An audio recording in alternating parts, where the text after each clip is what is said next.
So now that we've talked about solutions, let's walk through one example of just how dire this crisis has gotten on Portland streets. You saw a lot of it there, but let's drill down. This used to be a warehouse. Now it's a charred hole in the ground with furniture and building materials piled in. That lot is at Southeast 9th and Alder. And you might remember the fire that reduced that warehouse to rubble. It happened about a month ago, and you could see smoke in the city for days. Now, officially, the fire department has not said how this fire started. They're still investigating. But, and this is what caught our eye, firefighters made note to reporters that day that this place often served as a, quote, unsanctioned homeless shelter. People had been living in that abandoned warehouse, and it had a history. Take a listen.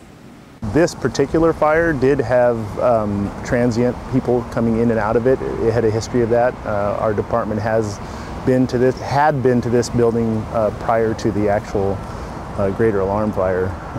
Just weeks before, we were on a fire in this building. It was determined quite a while ago that this is an unsafe building, was an unsafe building. This building in particular had issues with holes in the floor, stairwells.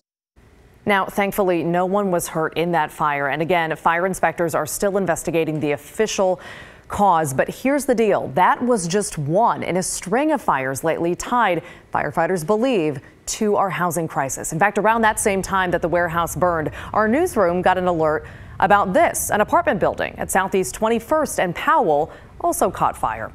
That one, firefighters say, started inside a tent in the camp right next to that building, and then it spread to the apartment building. Thankfully, everyone got out okay. And then just last weekend, another house nearby was totally destroyed. This was at Southeast 28th and Powell. 85 firefighters battled that fire. Again, thankfully, no one was hurt. Neighbors, though, flagged down our crew on that scene and told them their theory: squatters. It was just horrible. The whole thing is, a lot of people, just not me, we've been calling the city for years about this building, about the possible damage with fire, about the homeless people breaking in. Now, at this point, we do want to be clear. People seeking shelter, people seeking warmth, people seeking protection in abandoned buildings is tragic. Pretty much everyone we talked to agrees that people on our streets need help, even if they say they don't want it, which experts will often tell you is the addiction talking or the mental health struggle talking. That being said, this is not sustainable. It's not safe for anyone, but we wanted context behind the headlines and behind these flashy videos. So I asked Portland Fire for some statistics on how often this happens, and they just sent it to us. In the last year, 40 structure fires in Portland have been traced back to houseless people camping in or next to those buildings. 40, up from 16 the year prior.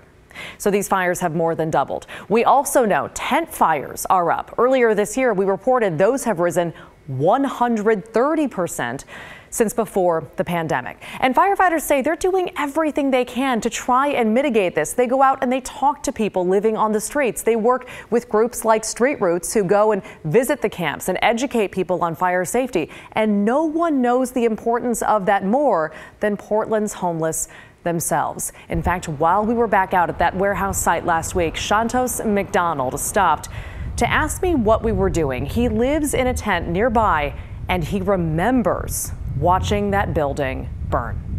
There is a lot of fire stupidity. You know, I've seen a lot of it. For some reason, there's a person that likes to just melt all the porta potties that are available to them, which I find just painfully stupid. But there's also, you know, I saw a guy, you know, burn up. There's a lot of burnt cars too. A lot of people, their cars are burning. Like, I don't know if they're, you know, just keeping it on for heat and then something goes, or they're, you know, I've seen people repairing their cars and all of a sudden explosions happen too. But there's been a lot of, you know, cars burning up also. So, and there are people that, you know, they'll just burn anything. We appreciate him talking to us. So, you know, given those last two stories, please, seriously, let us know. Do you think officials are doing enough to address this crisis, especially given the funding package that Mike talked about in that story prior? Email thestory@kgw.com or use that hashtag, thestoryKGW.